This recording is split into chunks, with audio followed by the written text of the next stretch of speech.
What's up, everybody? I'm Josh with the Signature Series team, and here for another episode of the Signature Series Spotlight podcast. Our guest today is someone who doesn't just define comic book history, he helps shape childhoods across generations and across the globe. Kevin Eastman is the co-creator of the Teenage Mutant Ninja Turtles, a series that began as a black and white indie comic and grew into a global pop culture phenomenon. From Mirage Studios to comics, animation, films, toys, and everything in between, Kevin's creative fingerprints are everywhere. And for so many of us, TMNT was not just a comic, it was our first obsession. It was the books we read, the toys we played with, the cartoons we rushed home to watch, the video games and hours and countless hours of playing video games and losing at all of them, the characters that pulled us into fandom in the first place. So it's an absolute honor to sit down with one of the creators who started it all. Kevin, welcome to the Signature Series Spotlight podcast. So nice to be here. Love you guys. We've worked together for years, and I still, thank you for the wonderful sum up. But I listen to that and I go like, I can't believe I have had the greatest job ever for 41 years, and that's thanks to so many wonderful fans and things that have supported all the things that we've done over these years, all things Turtles, and yeah, man, Courtney and I are kicking off our 2026 tour, and so it's great to launch into it with this chat with you guys. No, well, thank you, man. We truly do appreciate it. We know you're a busy guy, and I always look forward to the signings and that we do with you and the whole Last Ronin crew. Like, we always have a really, really good time. I look forward to those signings. And again, I'm a turtle fan. I learned how to ride bicycle on a Ninja Turtles bike. My dad took the training wheels off and pushed me down a hill and said good luck. And so always growing up being such a huge fan, and then now I get to me, it's so surreal to even have this conversation with you and seeing you over the past, I don't know how many years at conventions and signings. And it's just, I always get excited. So I'm sure we'll all ramble on a lot. And it's just, my excitement. And I haven't seen you in a while. It's been several months since we caught up. So it's good to it's always see great you. to see that the whole CGC crew at all the different events that we do and stuff. You guys all take such good care of us, and we love coming down to see you guys in Florida. And no, this is great. It's just and usually it's my job to ramble on incessantly and blah blah blah. My wife is like, you talk too much, but that's why she loves me too. So Yeah. Well, and you are one of our first earlier episodes of this podcast that we're doing, and I could say so awesome. far, most of them we end up rambling a little bit, but I have a feeling that Courtney could be after an hour or so of you and me rambling, she'll be tapping her watch saying like, "Come on, wrap it up, you're busy," because that's what happens when you and I get together. But I did have a handful of kind of questions prepared for because the people listening in, we're gonna have this on Spotify, on Apple for podcasts, and we're gonna have it on YouTube. So we put some questions together to hit you with. So try to learn more about your journey and some other cool stuff you have going on. One of the first questions wrote down is, people who know what the Teenage Mutant Ninja Turtles are may not know your personal journey with the Turtles. So what was life like for you when TMNT first came into existence? Well, what was so wonderful about that time so many years ago, and now it's going back on 41 years, was that, Peter and I, when I first met Peter, we were both hugely inspired by Jack Kirby, and we wanted to humbly follow in his footsteps to be comic artists, to write and draw and tell our own stories. And so, luckily around that time, because, we submitted a bunch of work that we did in the early days to, Marvel and DC and all the big companies that were the mainstream of the business. And we got appropriately rejection letters, and luckily around that time, independent publishing was really starting to explode, from underground comics to companies like Pacific and Capital and so many other companies. Mm-hmm. So we took the chance to self-publish, and so it was just pursuing a lifelong childhood dream. And I would say that the first issue of the Turtles is the beginning, middle, and end, because we never thought there'd be a second issue. And that was just, Pete and I, we're going to do it one way or another. And, people have often said, well, if you didn't have the Turtles, what would you be doing now? And I'd say comics. That was the dream. And so for both of us, so we got lucky with the Turtles, of course, but we'd still be doing comics in some form. Yeah.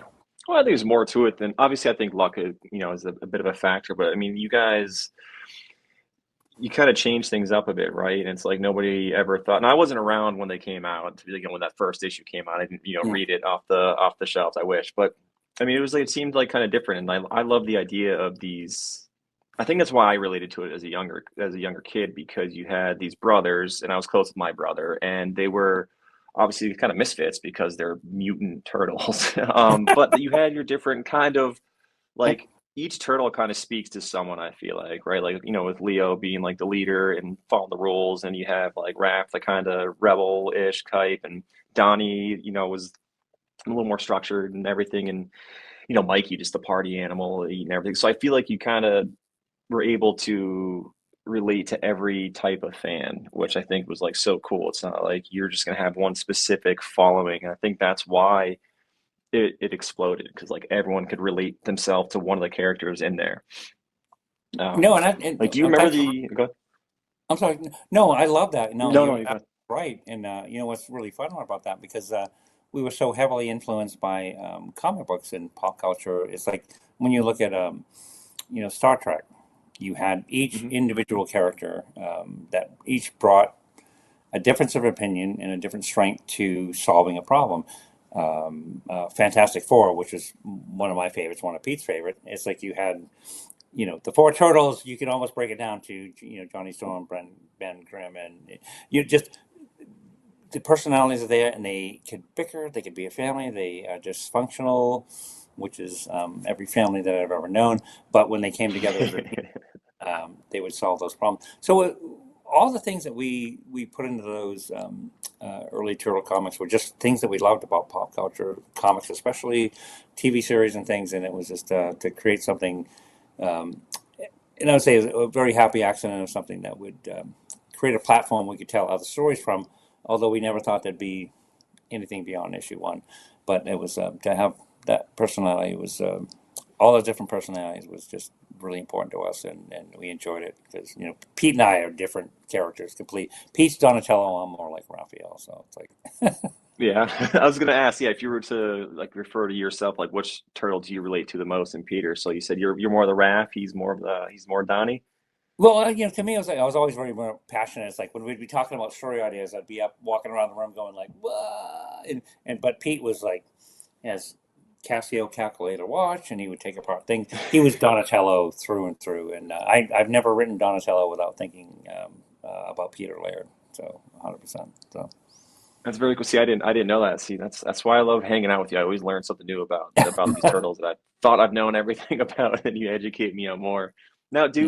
do you remember the exact moment, like when you and Peter realized that the turtles were becoming something much, much bigger than just the comic that you created? Because, like you said, you kind of did like a one issue thing, expecting that to be it, and then now, I mean, look at where the turtles are. Fast forward to now, it's I mean, my kids, they love the Ninja Turtles, so it's really generational. So, like, at what moment were you like, oh snap, this is actually like becoming huge? A couple different points, which is really funny, is um, the well when we borrowed the money from my uncle Quentin to print the first issue of the Turtles. We printed 3,000. We had enough money to print 3,000 copies on run one full page ad in the Comics Buyer's Guide to announce the Turtles are here. So we thought we'd never sell out of those first 3,000 copies. When we did, we were like, "Ee," and there were still orders coming in. So we did the second printing, which was 6,000 copies. Um, and we were just blown away. We could actually pay my uncle back, as well as we could, pay a few bills. But it was when we started getting a lot of letters and people asking for, well, you did the first issue. When are you going to do issue two? And again, it was Pete and I said we never thought we'd sell enough of the first issue to be able to do issue two. So in January of 1985, we had gotten the pre-orders through the comic book distribution system of issue two, which was 15,000 copies, and it was enough that we could pay all of our bills as well as draw comics full time. So Pete and I got to quit. I worked in a hospital kitchen and a regular kitchen, and Pete was doing gardening illustrations, and we get to quit all his other jobs to do just comics. and that's really when the dream came true, and then everything else that came after that was such a wonderful experience that we, sales continued to go up, and we got to draw full time, whether it lasted 6 months or a year or 2 years. Then we were perfectly thrilled. And then by the time we got to the opportunity we explored through other forms of entertainment, whether the toy line or the animated series and Hmm. things like that, which we'll talk about, is was just like what? But no, Did but it the feel really. like did it feel like you were like watching your kids become famous? You create these brothers, and like obviously you kind of like almost have this bond with them, right? Through your creation. So is it almost like you had like moments of like pride, and you're like proud? It's like, oh, look at my kids up there across the world, even though they were like fictional characters. Yeah, no, totally, because they were our kids, and it's like I always refer to Pete and I's relationship over many many years of all things turtles. It was like it was a marriage because we were the co-creators. We owned it 50-50, and we every story, everything that we were able to tell and explore through telling stories through the characters that we created were our own. So we could do. We pulled from what they say. What's the famous saying is like every artist is a thief, and we stole everything. Yeah. We They took our did a hell of favorite. a job doing it. It's like whether it's our favorite comics or our favorite movies or favorite everything. We were really heavily inspired by pop culture, and we loved it. So Yeah. Now, when you earlier you said like you were submitting stuff to, like the big dogs like Marvel and DC. Do sure. you think if they did sign you guys on, like what do you think the Turtles would look like now? Like, do you think you'd have a little less freedom, so they would have evolved differently, or do you think you would have still done everything the same? We'd be seeing the same iteration that we see today. Well, we never pitched in the Turtles, and we never pitched any mainstream company the Turtles. When Pete and I came up with the Turtles, Okay. we self-publishing had evolved enough that we were lucky enough to follow in um, um, Dave Sim and Wendy and Richard Pini and a lot of these self-publishers that we followed in their footsteps. But the stuff that we submitting to Marvel was just stuff that it was all their characters. Like I actually did. Okay. I did a convention recently sitting next to John Romita Jr. and who's an absolutely wonderful guy. He's really Oh, funny. we love Johnny. But Johnny's great. he is so awesome. But I did the Mm. Marvel tryout book, which he did. You remember? Did you ever see the Marvel tryout book that Jim Shooter? No, I can't say that I have. No, I don't know much about it. I'll have to look it up. You have to Google it. So Jim Shooter put out like as a tryout book. It was like done 11 by 17, and it was showing you how to tell a comic story. And these are the tools that you use. And then, but John Romita Jr. was the artist, so he would do like the finished pages and then the pencil pages and the stuff. Yeah. So anyway, but a lot of our submissions were based on other people's characters, and so when we came up with our own characters, like the Fugitoid, which is the first one that Hmm. Peter and I came up with, which led into the creation of the Turtles. When we did that, we said no, we're keeping this one, and we're going to do it as our own story. Come hella high water, or owing my uncle $1,500 Yeah. for the for life. Um, so how has your relationship with the Turtles changed? Like from like the early ages to now?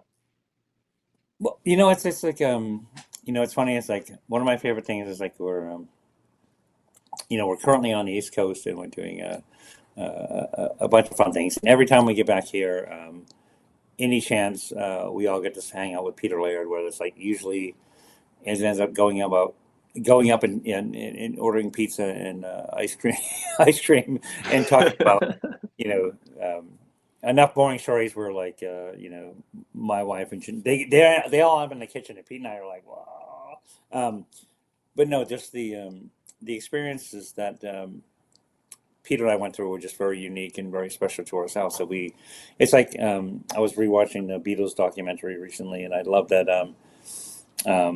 When you compare it to say Elvis, who had his own individual, he was an entity and a person into himself. When you look at the Beatles, there was four of them that got to share Hmm. and be the camaraderie and experience all those things and share those moments and help them process. that through their whole um, uh, very short but incredibly, it's one of my favorite bands in the world. But Peter and I always had each other, so we always got to talk through and lean on each other, not only creatively, but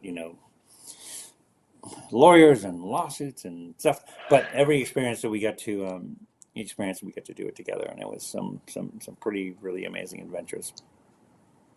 And that's what I love. I mean, it sounds like such an awesome journey to be doing it with like, one of your buddies and to, just continue through and even now, like, after how many decades to still be so close and so tight and buddies with each other through it all. And I couldn't imagine sitting in on some of those conversations. Like you said, people go in the kitchen and you and Peter, I would be like in the back behind you guys, just listening. I'm like, oh man, it's so cool. I look at these like just two homies that had a dream and I mean, look what they did and impacted like the entire world. And like, how would you describe like your creative relationship together, you and Peter, during like those earlier years? Like, was it pretty decent, pretty balanced, or did you guys challenge each other a lot, or what was that like?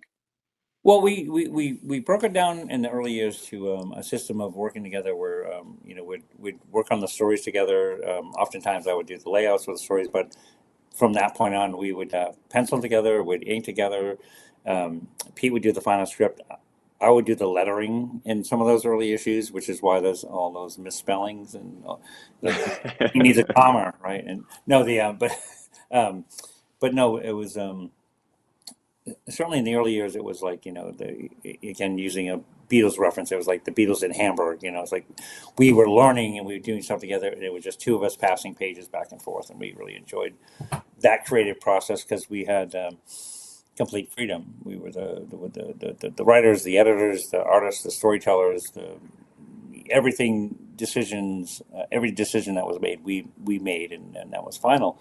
When it got into be something much bigger than that, and I don't want to sound like a complaint at all. Was so when we started exploring and having the opportunity to do a cartoon series or a toy series, and so many of those things that came after that, we did it all together. It was decisions that were made, whether it was reducing things like changing the turtles bandana colors or the Hmm. softening origin episode and stuff. But it was very important that we did all together, and it got to be, unfortunately, not I say fortunately, but unfortunately, it's like so quickly it became we were spending 90% of our time dealing with the business part of the thing, and again, not a complaint, as opposed to doing the Hmm. creative stuff, which is sitting in a room passing pages back together as two goofball kids, wanting to tell fun comic stories.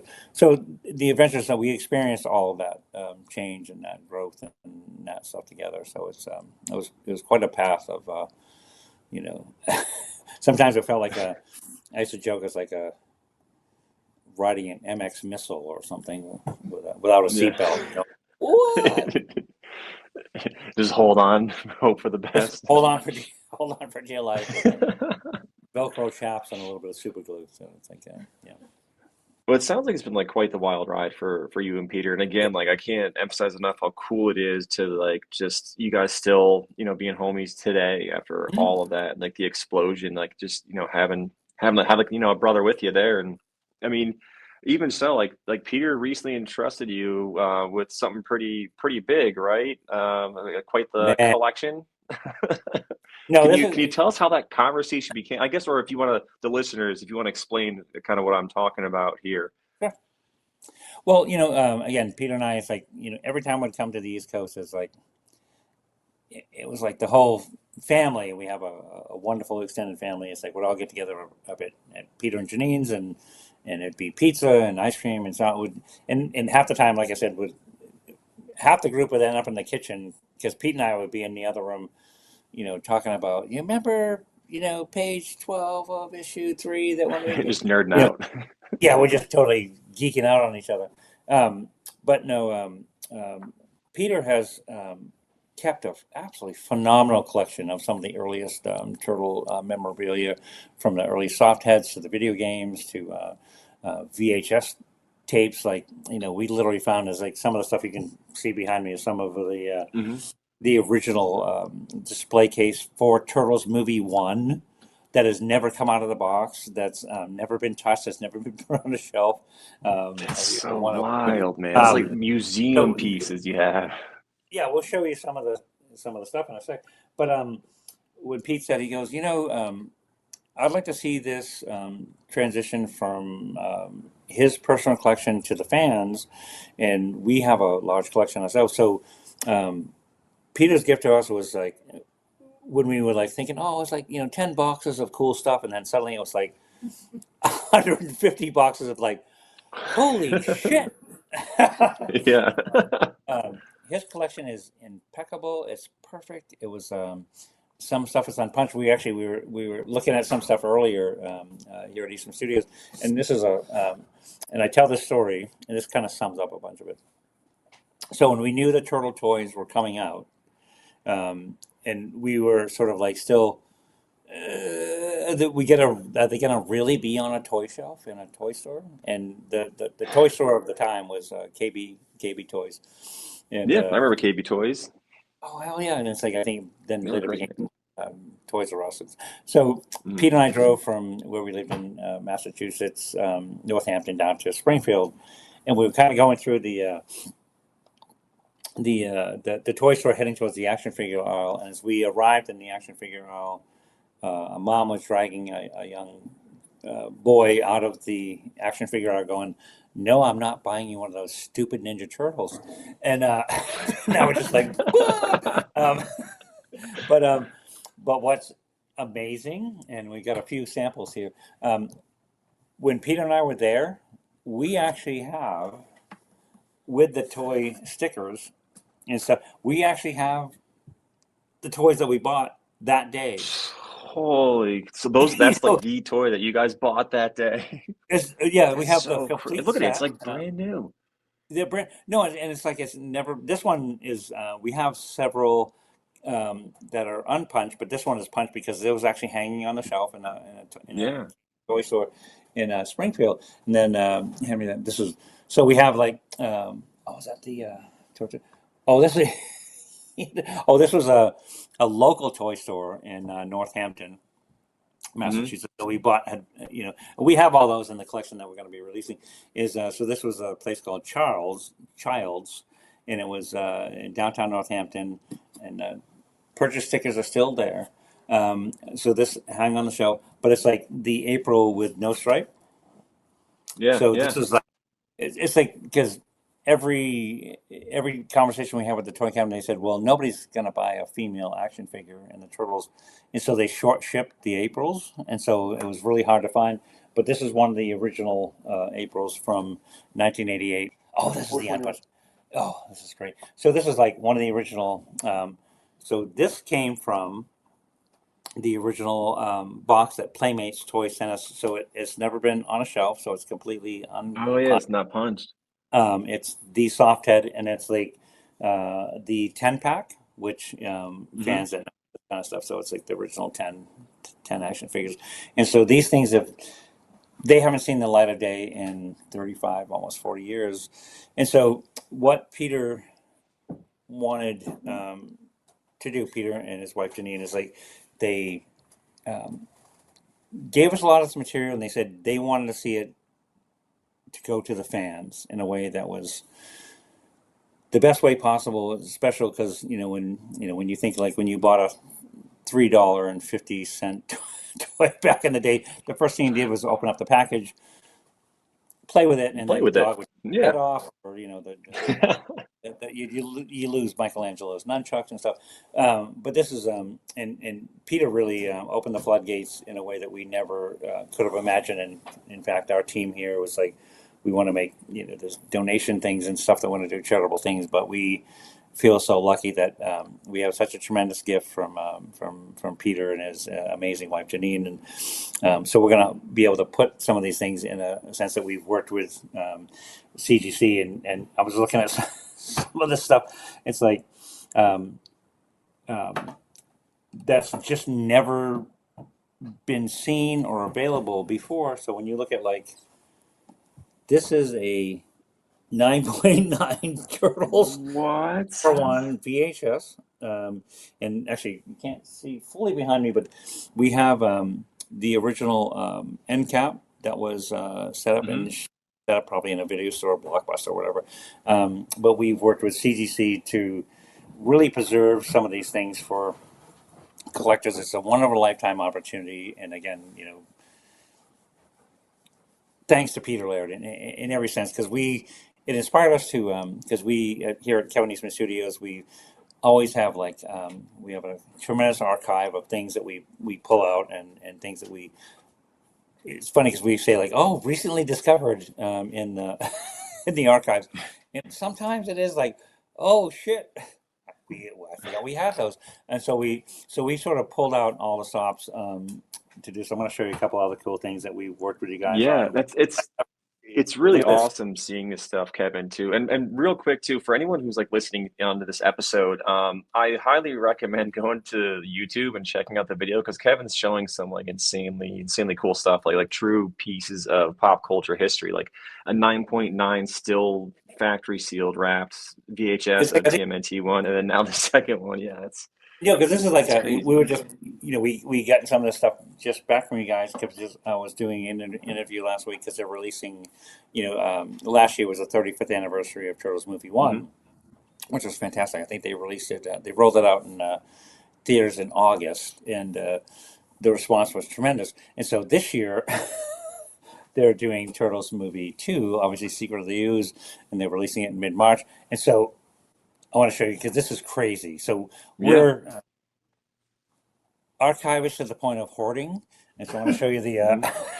Um, this is the This, my actual. wife's convinced and has everyone around me convinced that I'm a hoarder because I collect a lot of interesting stuff. Whoa, no way. This is That's the Turtles Movie original? Two, Secret of the Ooze. When we did the world premiere of Turtles Movie One and Turtles Movie Two, it was in downtown Northampton. This is the original film case with the original film in it. This is entire Turtles Whoa. Movie Two that we That's crazy. have in our collection, and like I said, we are seriously bordering on hoarders. But no, we have such a wonderful collection of things, and we've really pulled out some rare stuff. And let me show you some fun things. What was? Oh my God, this I couldn't believe this. This came back from you guys. Oh, a You have a 10. That's a 10. No The way. video game that I never beat. I never won. I never got past the water level. I don't think I think I don't know if I've ever gotten past the water level either. Like I want to say when I was a kid, part of me remembers that I did, but I think I might have like just manifested that memory because it was so hard and I felt so defeated that like I I subconsciously saw convinced that myself that I and might have some of beaten it that stuff. once.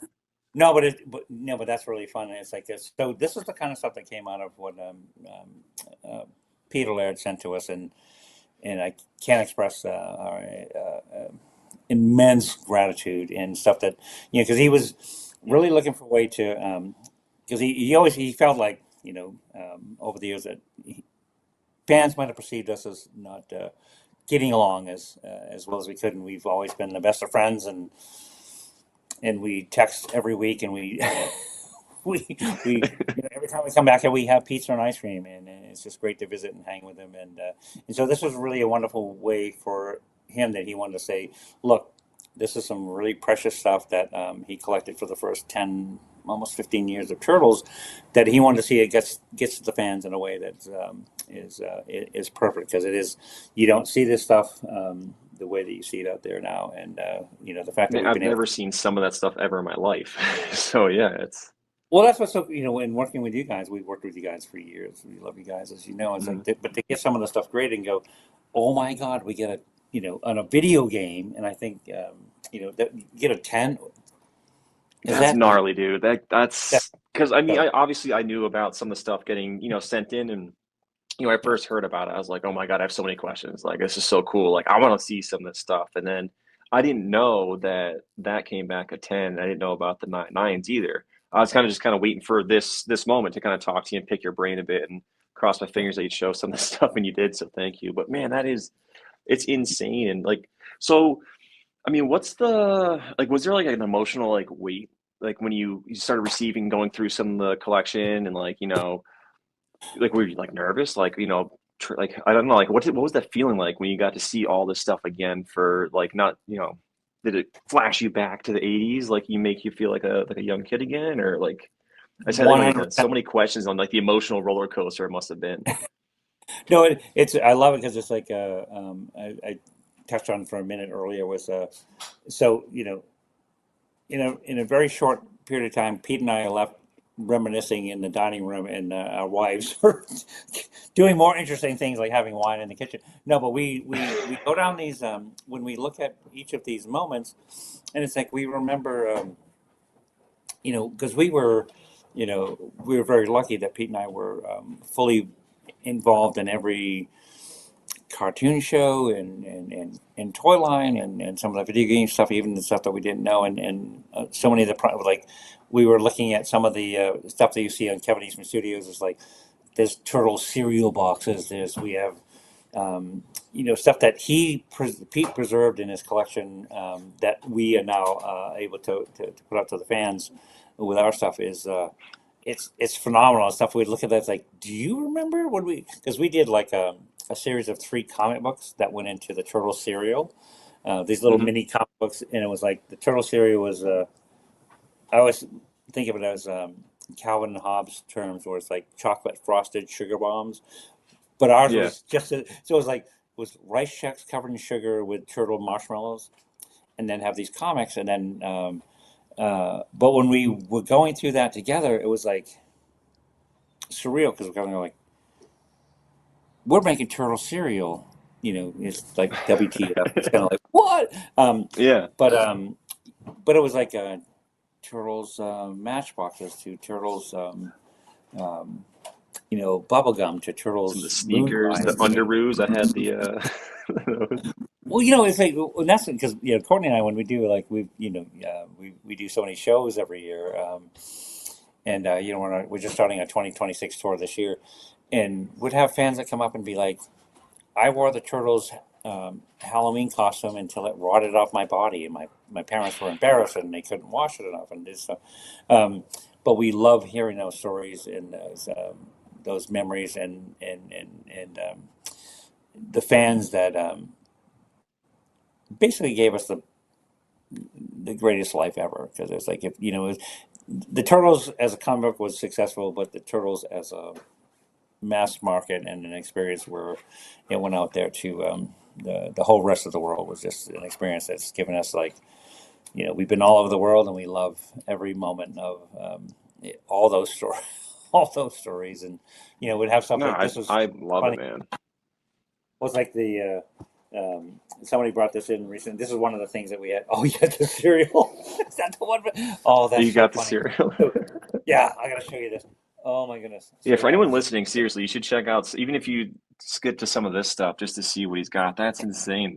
Because I don't remember turtle cereal or seeing that at all. I never even knew there was a yeah, turtle yeah. cereal. Honestly, all of this stuff is going to be available on KevinEastmanStudios.com. So whenever you are looking at any of the stuff you want to check out this kind of stuff, because we're going to release like what's that? Or JSA. Screw all the chances. Well, yeah, because after we had That's right, Brittany. Hmm. we had this cereal. Then, of course, because we're all very health conscious here, and Of course. no, so this Canadian version called, Shreddies. but it's like this was the CGC, the JSA, but when the CGC team came up and we were going through some of these boxes, most of these boxes were open for the first time with as a team, and we looked at it like. Oh my God, it's never been open, and this is oh my God, this is 1991. So I wouldn't recommend eating it, but Probably doesn't taste the greatest. I mean, I'd be curious, man. put a lot more sugar on it or something. But no, we love that, and so much of this again came from Peter Laird's collection, which was so special because he was like. When I joke that like I'm a collector to bordering on hoarding, he's the same as I am. We still have comic books that we had, you know, uh, we would not CGC them because they've been read so much the staples barely hold them together. But Yeah. a huge fan from day one, and we collected all the stuff that inspired us as kids. But with the turtle stuff, it's stuff that he's had this preserved and done in a way like this is another great. I can't believe we got a 9.6 on this. So it's a Game Boy. Oh yeah. Never came out of the box. Never came out of the package. Never been hung on a shelf. And this is in the stuff that he had in his collection is we've added to our um, collection that will be selling, a lot of this rare stuff over the next year or so and KevinEastmanStudios.com. But it's like, I look at some of the stuff and it is all nothing but memories because back in those days, Pete and I had, we had full control over all things Turtles. So Hmm. we worked on it, whether it was story wise or design wise or things that we were in a great position that we got to do that stuff together. And it was, a couple goofball kids that just wanted follow in the footsteps of Jack Kirby, and then suddenly we're in control of this meteor empire doing these things. It was an adventure that we got to go through together, and I couldn't be more grateful that I got to do all that stuff with Peter Laird. Were there, so like obviously there's a lot of things that I have never even seen or heard of. Like what was like one thing that going through the collection where you were like, oh man, I totally forgot entirely that this even existed. Like was there anything that kind of stood out and you're like, what the heck? I don't even remember this. Well, and well, I'm trying to not embarrass myself as we get older. There was a lot of there was a few things that I don't remember going like, okay, I'm only 64, but it's like, but no, I think a lot of them that we had, it was all with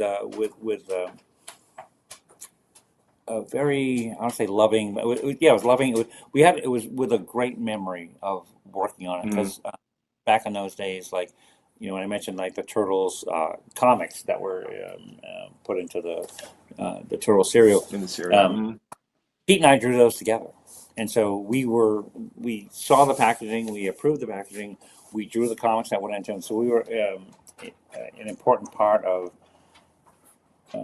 all the creativity that went into all of that because we knew how lucky we were. Say there was other creators of our generation that created some of the most iconic characters in the world that didn't often participate in approving their characters of what was done with them or Hmm. profit. And so we It didn't we have the same amount of like control or freedom that you guys had to really grow and develop your kids. exactly. So, but I'm trying to think of like there was because it was because I go immediately to like I love the turtle cereal, which was ludicrous, and I make fun of the Turtles moon pies, which I'd recommend no child ever eat back in the day. Uh, it's like Yeah. green covered filling with ooze. Um, but mostly a lot of stuff that Pete and I really enjoyed was the toys and the artifacts. As we were big, I guess kids. I guess big toy geeks and stuff like that. Trying to think of some of the funniest things that people have come up to us over the years and said. Um, um, Somebody had made turtle. A grandmother had made a turtle yarmulke for her son who wouldn't wear a Oh, that's good. yarmulke. When she put a But the turtle on, turtle yarmulke, it was, he was down and to for it. me that was just really quite a compliment. It was quite a huge thing. But yeah, the history of 41 years of all things turtles has just been so many memories and so many fun things, and a lot of it. That's part of like any time that Pete and I get together. It's like, hey, you remember this? Hey, you remember that? And sometimes the memory is good. Sometimes it's like, well, we're getting old. Uh, Yeah, well, I mean, but it's quite a wild journey, Kevin. You know what I mean? Like, there's a yeah, lot of core memories and crazy experiences, and to try to be able to remember half that at any age, like you wouldn't be able to, in my opinion, until you see some of these relics, and it just sparks that, like, oh yeah, remember, and then you get to have those fun conversations. I still stand by like, if you and Peter were hanging in a room talking, going through this stuff, mm, I would just want to be a fly on the wall and just kind of watch you guys become kids again, sitting there eating pizza and ice cream, talking about turtles and comics and just nerding out, like yeah. the stuff that we And do. that's honestly, it's like um, every time we get together is exactly like that. It's like we eat some pizza and have some ice cream, and it's getting together with the families. It's like his daughter's there, or spouses, or everything is just it's sort of nice memory, but it usually ends up with Pete and I stuck in a corner of the dining room talking about um, goofy stuff that no, that really says that's really precious and pretty special moments. Yeah. I mean, precious is right there, like a key word, I think, too, and like the care you have for each other and Yep. for these collectibles too. Like, which kind of I wanted to leads me to the next question I want to ask. Like, so you made the decision to have CGC grade and authenticate the collection. Like, why Hmm. do you feel that CGC was the right choice for something like this historic? I mean, we're talking decades of history and like global phenomena. Like, but you guys decided to go with us with CGC. So why do you feel that was the right choice? Well, first and foremost, it's like we've worked with you guys for years, and we love you guys, and it's like the care and the attention and the importance for uh, the attention to detail and making sure that everything is um, it's you're perfectionist, and that's what I love because that I feel like the stuff that I store and the stuff that I keep is like you guys want to make sure it's perfect, and if the CGC uh, label is on it, fans like myself and other fans can know that that's a sign of quality. That means this is official. This is serious. This is no malarkey. It's not. This is something worth saving and preserving and stuff like that. So every time we've done, our first printings or our comic collection, and again we've worked with you years. So when we love that you guys have, as you expand your business into some of the trading card business and some of the expanding into the video games and some of the VHSs, we were when you guys said you were doing that, we were first to step up and go, "We're in." We love how you're. I mean, you know, crikey, that's it's like when you. Dude, I think it's got a I feel like pedigree label and everything. Yeah. this case is bulletproof. It's like I tell fans that so you can use it for like no, Use it as a weapon. If someone breaks in the house, you could hit them over the head with it. Protect no, but your cereals. no, but your attention to detail and quality and the importance for like. I'll show you this in a second, Kevin. Mm. One of us, but this is an important item. Well, actually, I'll show you right now. So, Yeah, what do you got Josh, whenever you start shaving, we've got your kit right here. here? The Dude, official Turtles I shaving think I kit. had that. You That came, is that like from like the early no, 90s? Because I remember when I was a kid, yeah, like, so like, I this, told you, like, I'm a huge no, Turtles fan. I always try not to like fangirl or nerd out too hard in front of you, but like, I, I had everything. I was each turtle for Halloween, different years, and I had fake shaving stuff. I think it might have been that kit. that's that's awesome. But so they, no, but one of the things that we love about our relationship with CGC is that just um, the quality, attention to detail, and it's like, and it really means something out there in the fan base. It's like, if you have something CGC, it's like it's the high watermark of saying, to get a 9.9 and some of the stuff we've done, or even I was shocked and so thrilled that we got a 10 on this one. I was like, because this, I mean, with this particular, That's so rad. I mean, this came from out of a box that had never been opened, had never been seen.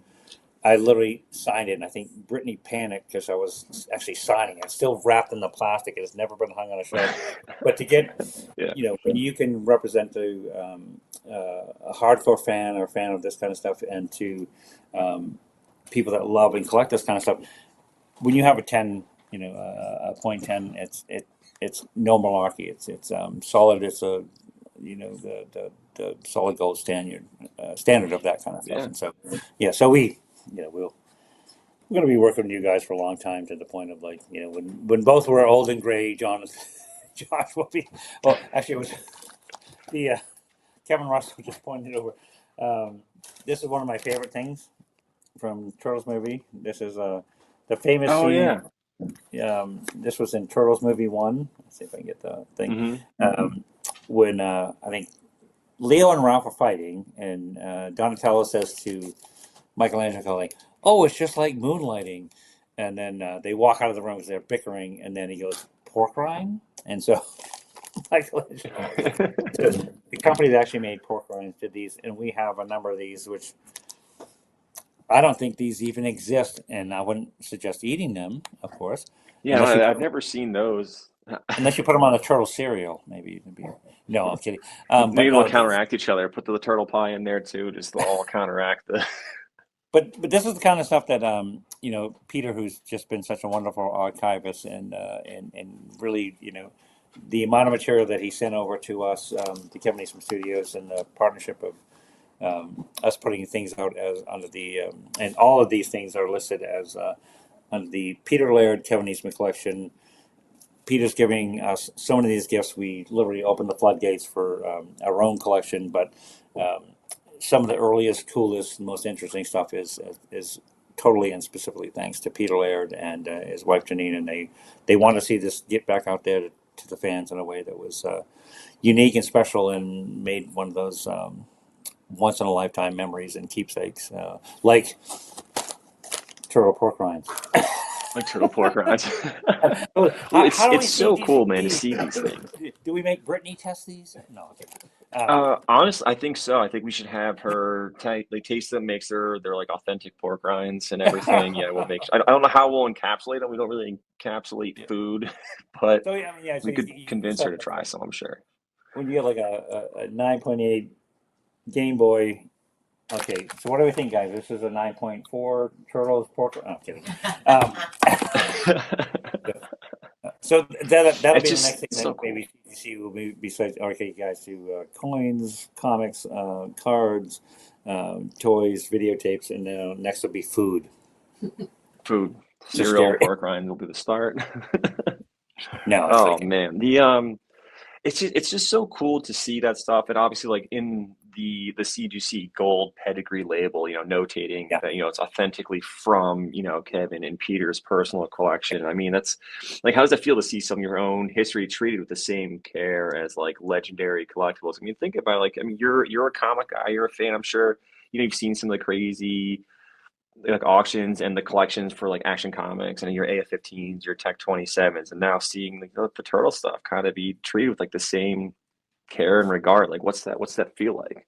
No, it's really I use the word humbling a lot just for some of the reference of like thinking like some of the stuff that I collected over my life and things that are important that inspirational to me as a young person, as a young artist, and the artists that I follow, and like most of my comic books aren't even worth CGCing because I've read them so much the staples barely hold them together. But it was. But to have that standard of the appreciation of now coming up on 41 years of all things Turtles, and what Peter and I did, and we visited you countless times at countless shows, and the fact that we get to meet the fans that have had such an impression made on them of something that Peter and I created out of the love and passion and wanting to, be Jack Kirby and tell our own stories, and telling something original was it really is quite humbling, because it is like it's a we wouldn't have the job that we have without the fan support we have. And so 41 years later, I'm still drawing comics. I was drawing Turtles yesterday. I'm going to be drawing Turtles tomorrow before we carry on, and I just love every moment of it. That it's the greatest gift and the greatest opportunity. So it's pretty fantastic. We're pretty lucky.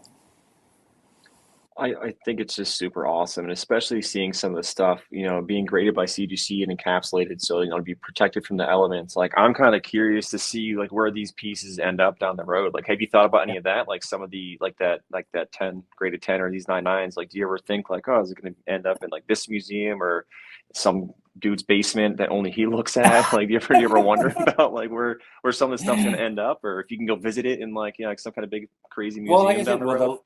well, the lucky part is, I want to keep a number of these myself because they are bulletproof. So if we ever get into the zombie apocalypse, I can wear these. No, Just pad yourself, make your own like bulletproof vest of slabs. Bulletproof vest of Turtles VHS #1.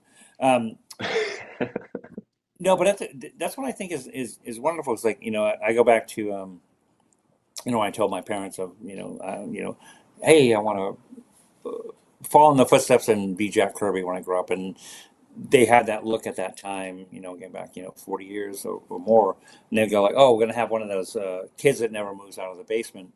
And the fact that this kind of storytelling and community, which is inspired. Look at the Marvel Cinematic Universe, and you look at some of the greatest, great in my opinion, selfishly, some of the greatest movies, some of the greatest experiences, and things that have come out of this basis of imagination of creators, and it sort of is elevated to a form of collectability, not only with the comics themselves. When you look at some of the CGC stuff that sells for, what was the most recent success? Was it Spider-Man that surpassed Superman?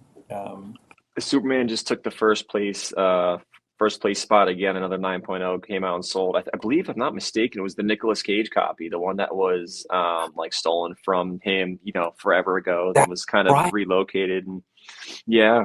So That it was was a really, really like an interesting story. Yeah, how like someone broke into his house, stole his collection, and cracked some stuff out of slabs because obviously those books, there's so few of them that we've graded, that any one that we graded, there's greater notes. We can kind of go through and see like, wait, this matches yeah. every single thing of this missing Nicolas Cage one, and we're able to kind of go through and prove that it was, in fact, the one that he had gotten stolen out of his home many, many, many years ago. But yeah, I believe that one just hit the record recently, Well, that's like to me it's a millions. preservation of, like, when you look at something like even comics that I read, it was considered a throwaway type of entertainment, but it inspired so many, and the people that created those things that inspired, say, Peter and I specifically.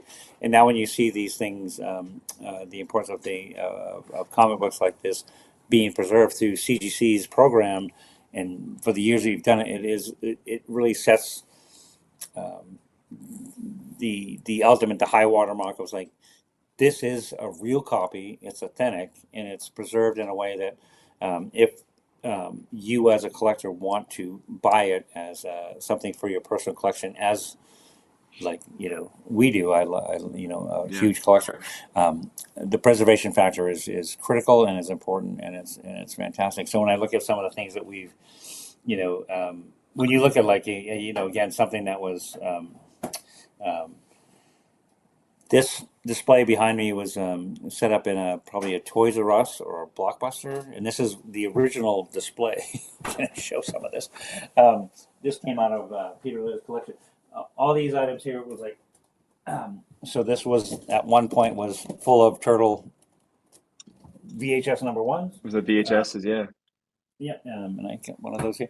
Yeah, this one, Brittany would Man. be doing crackers and flip flops in her nightmare, going like, "Oh my God, you touching this?" You're like, why are you holding it? So why wear your gloves? But this but this came specifically out of Peter Laird's collection. This has never been set up. This has never been displayed. This has never been set. So when you see, like, something that comes out of collection like this is a 9.9, and and over the years of doing comic conventions and signing this kind of stuff, we've signed everything from, Courtney and I've heard stories from two twins from Croatia that, when they were young, they shared a Donatello was missing an arm, and they had this massive turtle collection that they came up to the table and had to sign. But that was such a precious and important memory to them. I've signed copies of this that are. It looks like the dog chewed on it. It was dragged behind the car. It was something that that was like, but they still saved it, for Hmm. 35 years. And so when we're able to have something like what Peter Laird has given us the opportunity to pass on to fans, and again, it's sort of opened the floodgates to us, to dig up some of our personal archive stuff, because that's the fun part of everything we do at Kevin Eastman Studios. Is we always find, like, a turtle shaving kit, which you might no, but we find unique items and stuff that I've saved over the years, and we've gone through, you know, um, expedition unknown sort of archival deep dives into boxes of stuff, going like, I didn't know we still had that. Um, but with what Peter Laird's given us is an exceptional collection of exceptional material. Everything from, again, I'll point to, I can't believe we have turtles That's just mind blowing, dude. as a 10. And so if you have the fan base that really wants to preserve those memories and those those kind of things. I mean, this is we're gonna have some pretty cool stuff. And even like we were going through later, and I showed you and we have them here somewhere.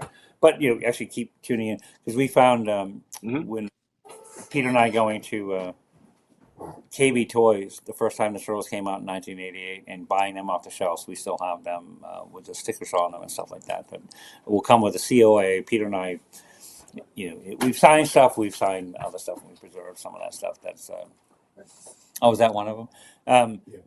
So, but it immediately takes you back to that memory, of going through, like this is like going through, the original price tag on there. Yeah. To the original soft head. So this was first edition, 1988. And I still remember, Pete and I walking down the middle of KB Toys, going Walk on the aisle. Yeah, we didn't actually believe they'd actually be on the shelves. It's like we feel like somebody was punking us, It's like kind of thing. It's like so. Yeah. But no, the memories are just. This is the KB Toys. Oh, that's just yeah. Oh yeah, that's the April. We showed that earlier. That's the April. The KB Toys. But that was and that's like the no stripe April. Oh my God. Oh, there's some of the COAs. Yeah, that was like this was a really fun thing that a lot of pretty much everything that you get through Kevin Eastman Studios when you buy it, it's like this is really awesome photo. Man. This was Pete and I at the first comic convention in 1984. Look at me trying to grow a mustache. But so this was the release of the first issue, and so most of the key items that you'll see, some are available now. Some other things that we'll continue to put up throughout the year. Some super rare, backpacks and water bottles and trading card sets and things. A lot of stuff will come with this. It's to be a COA in provenance, which we work with you guys, but also the main toys, which is can't believe we got the pedigree grades that we've gotten for you guys, and there's a whole bunch of items too. It's like that. Yeah. Anyway, so we're gonna It's be just hanging so out cool, with, man. We're gonna be hanging out with CGC for a long time, bro. No, Well, it sounds like we're gonna be seeing a lot of each other throughout the year, which I'm thrilled about, man. Like I said, I always love hanging out and just nerd out with you and talk about random stuff and eating pizza, some jalapenos on it. You got me turned on the Hawaiian style, some jalapenos. I got my kids on it now. They're eating it whenever we get pizza. No My way. wife doesn't like it, too spicy for her. She's kind of a little soft in that department. She doesn't like spicy, but now my kids are eating like pineapple pizza with the jalapenos on it, and it's you got me hooked. If you were to go to show, go ahead.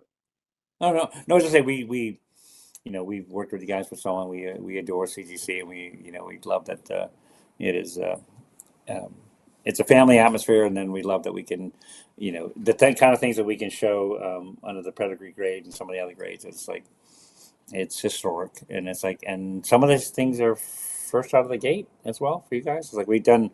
I know you're always expanding and doing some cool stuff with the business, but it's like it's. And that's the cool thing about working here is like we're all collectors. Like everyone that works here. I mean, the guys in the IT department to obviously the graders to customer service. Like it seems like everyone collects something, whether it be comics or cars or toys, shoes. We got a bunch of sneakerheads here, and it really is like a family vibe within CGC. And like they're not like paying me to say this. I'd be honest. They really like. I'm in the offices now in town for a signing, and like I get excited to see not only the team that I work on, but also some of the other teams and other departments. Like there's a guy, Dave, who works with coins, and always has some really cool ancient coins and stuff to kind of show, and we like nerd out about. And he also has really cool cars, and he knows I like cars. And it's just, I don't know, it's like I feel like I'm coming to like a second home when I come to CGC because we all care, we really, really do care. We get excited, genuinely excited. Like when I first heard about, what you were doing and, what you and Peter were getting into with like these collection and stuff, I had so many questions. I'm like, that's so cool. Like, oh my God, I have to see it. And I didn't know what to expect because, talking to Brittany, she was like, oh, everything's like immaculate. I'm like, come on, like it made like immaculate for being that old. Like we're talking about like 6s, 7s, like grade wise condition. And to see that, it's just like, holy cow. Again, I can't stress enough the relationship we have with you guys. So when Peter opened up the floodgates and showed us the stuff that he wanted us to help manage and sell and preserve. It's like my wife Courtney and Brittany are a very good friends, so that was the first call that was Hmm. made. It's like, Brittany, you got to come up here now. And she did. So we get to, and that was like, but you guys are the first ones that we thought of, and we feel like, yeah, just the relationship is going to go on for years. But I love that the fact that we can Hmm. um, um, travel down a new path in some of these opportunities with you guys, and offer something to the fans that's completely unique and completely original. And and as the whole team here is every time we opened up a different box of stuff that Peter had saved, and it was just sort of like jaw hitting the floor every time. Like, oh my God, this has never been seen. This has never been touched. This has never been hung on a shelf. This has never been. So if the fans that are really serious and is important, we wanted to take the opportunity to preserve them in a way that Hmm. protects the legacy, and that's fun stuff. Now, what do you think, like, if you could show like early 1980s Kevin Eastman, like the Mhm. today's TMNT empire, like what do you think his reaction would be? Do you think he would pass out and fall over? Do you think he would like do backflips? Do you think he would cry? Like what do you think early 80s, Eastman Probably would, all would of that. think? Uh, Yeah. no, but, when you go into that kind of, because Peter and I were of the same mind when we were approaching that part of our lives, and we were just, our dream, our childhood dream of writing and drawing and telling comic stories, again, following in the footsteps of guys like Jack Kirby. Um, it's a dream. It's like if you're trying to be an athlete or a violinist or any kind of thing that includes dedication and time and well spent. You can have the dream, but you never know if it'll actually happen. And Peter and I were one of the ones that were very lucky that you know uh, our passion and dreams and our timing landed exactly at the right time in comics. And so when I look back at the fact that I've been able to do this for 41 years, and the same for Peter. No, just the fact that if we've only been able to draw comic books, that would have been enough. But the fact that it's been, you know, comics to movies to, we've been working on some of the new stuff, and it depends. Mutant Mayhem, I did a voice in the movie, and so the fact that Mm. all 40 years later, the Turtles are still going and they're still finding and still resonating with audiences is even more mind blowing than it worked the first time around, so to speak. So it's sort of like Yeah. um, it's pretty special. We know how lucky we are, and that's one of our favorite parts. We still, I think this year we're going to slow down this year. We're touring. We've been touring for 15 years. We're touring. We're going to let's do a lesser number of shows this year. So we're already at 12, I think, but we love meeting the fans and hearing the stories and enjoying that experience, and the fact that all these years later that the Turtles are still um, resonating and having an impact is pretty important and pretty special. Oh yeah, and like it really is, man. Like you mentioned, Mutant Mayhem. I remember going to the movies to see that with the kids, and this is a couple years ago, and it was a mixture of people my age and then younger kids too, and Yeah. it kind of like took a step back because I was excited to just like show the kids. I'm like, oh, like they're check the turtles out because they like the turtles too, and they were like, why are you so excited? You're like an old man. I'm like, I'm only like 30 something, so calm down. But they were watching it and like we were all like laughing at the same stuff. And look around, I realized it's like other dads with their kids, and they're able to kind of, pass their love for the turtles on and to their kids, and like this just become this generational thing. And man, like I absolutely loved Mutant Mayhem. Like, I was like, man, it just still hits. It still makes me feel like a kid, and then, the new little stuff to it. It just stays relevant. And again, like it's super impressive to me that there's something like the Turtles that I can get as excited about as my kids can. I mean, honestly, probably their kids down the road. It's just such a phenomenon, and I Yeah, that was really, really always. love Mutant Mayhem, by the way. Thank you. No, it's the same. We felt the same way. It's like when when we met with the guys at Point Grey, and especially the director Jeff Rowe is he wanted to do something that, to me, what they as a creative group created was the closest thing to Turtles movie one, which was something for all Hmm. audiences. So it had the goofiness and the edge and just sort of the um, relatable current um, isms and idiosyncrasies and references, which was fantastic. But they made it something that was not just for kids, and it was something for older audiences and stuff. So that, to me, that was the much like the first Turtle movie, which was built for everybody, and that made a difference. But they just really nailed it, and we are so proud of that movie. And I love that I got to do a voice as the good human in it and stuff. But Yeah. man, what a great team they put together, and I can't wait for the next one. So yeah, it was It was cool. Like when and your voiceover came up, I was like nudging the kids. I'm like, I know that guy, and they're like, "Shh, we're watching the movie." Like, they're just like, "Shut up, I'm watching the movie." It was cool to no, hear your voice and see you be the good Samaritan. because no, I love that I can still get included. Yeah, it's really special. It's fantastic, and the fact that the fans that so we filled another storage bin full of toys from that movie. So we'll probably be Yeah. CGCing them as well. No. But yeah, that's we love it, and the fact that they're working on another Turtles movie. I think 2026 or 2020. Anyway, but there's still the fact they're still pursuing new Turtle projects, and certainly the things that we do with Last Ronin and the stuff we do with IDW, and pretty much everything.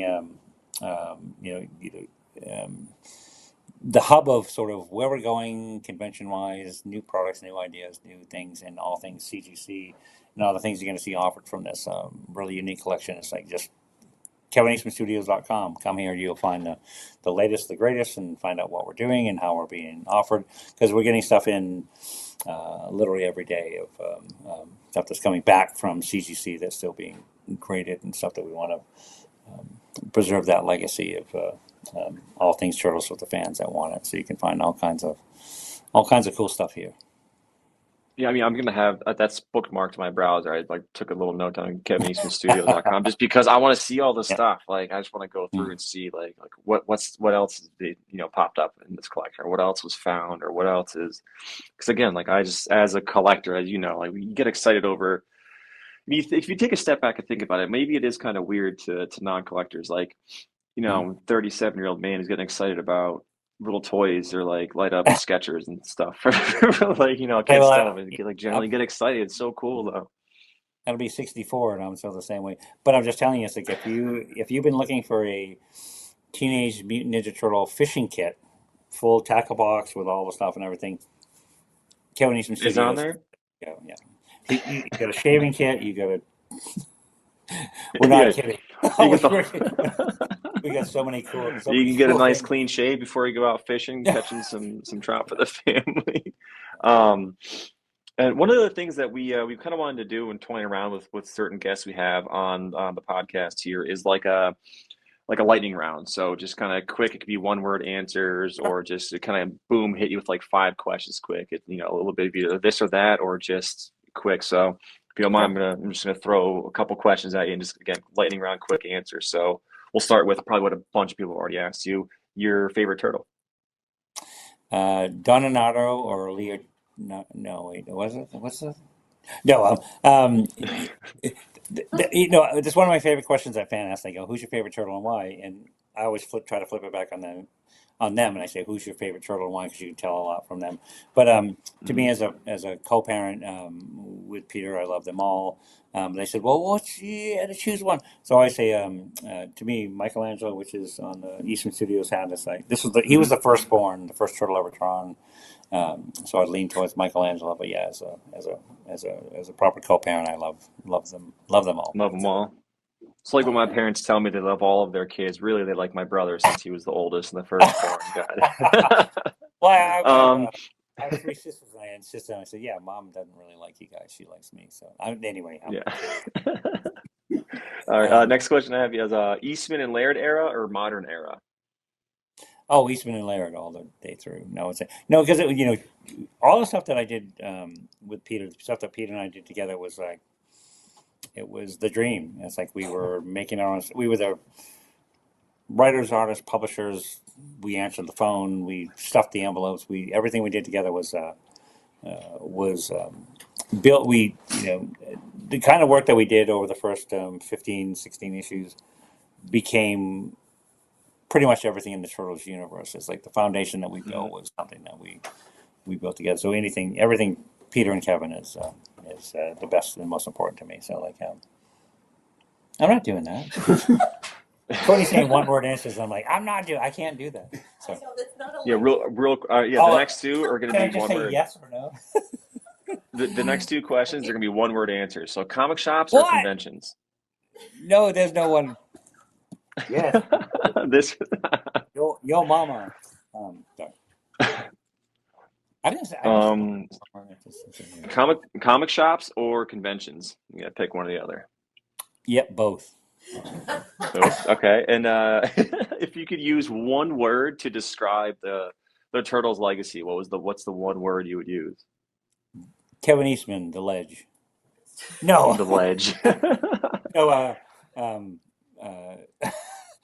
Time. There's a very long story, and I'm not going to tell it. To how we got to the ledge.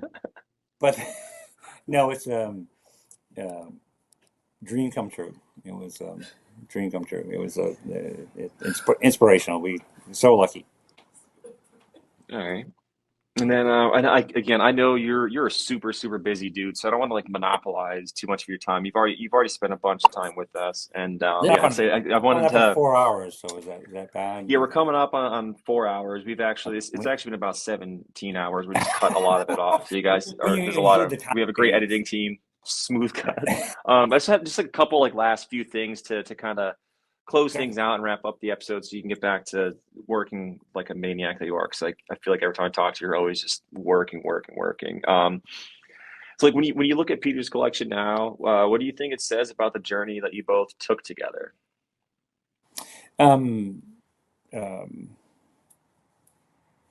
It's tough because I always come back to the term humbling because it's when we every time we get to the East Coast with the team, and so we always get to go visit with Peter and have pizza and ice cream, and we look some of the stuff and it's just like when we look at some of the things that we've done and accomplished over the last 40 years, it's exceptional, and the fact that it's exceptional because we had the opportunity to do that. And so when we say pursuing a childhood dream that not a lot of people get to fulfill that dream, we were some of the few that got to fulfill that dream, and we get to live it. And so when you look back on all that material that we created together, it's with great love and great memories and a lot of hard work and just completely enjoyable. That's great. And for the fans that are listening or watching us right now, what would you like them to take away from this moment?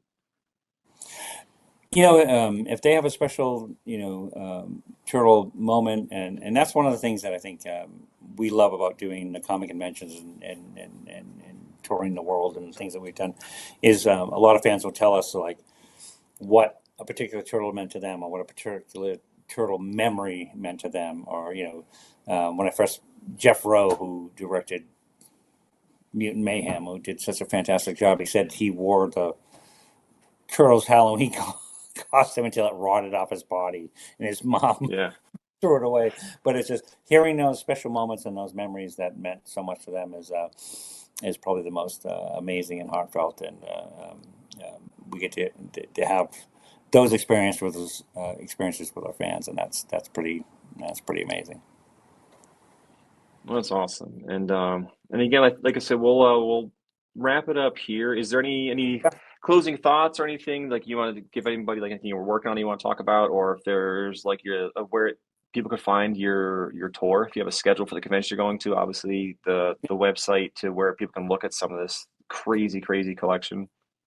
Yeah, I mean, that's one of KevinEastmanStudios.com, and certainly where you'll find any the latest news, all the tour stops. We've already added, I think even we need to update this weekend, we added two more tour dates to the thing, so tune into KevinEastmanStudios.com to find out where we're going to be. Also, the all the material that you're seeing in the Peter Laird Kevin Eastman collection is going to be previewed and available on KevinEastmanStudios.com. Also, if you become a fan club member, it's very, very cheap. You get a whole back room of really behind the scenes stuff of archival photographs and things like that. It's fun, plus a discount.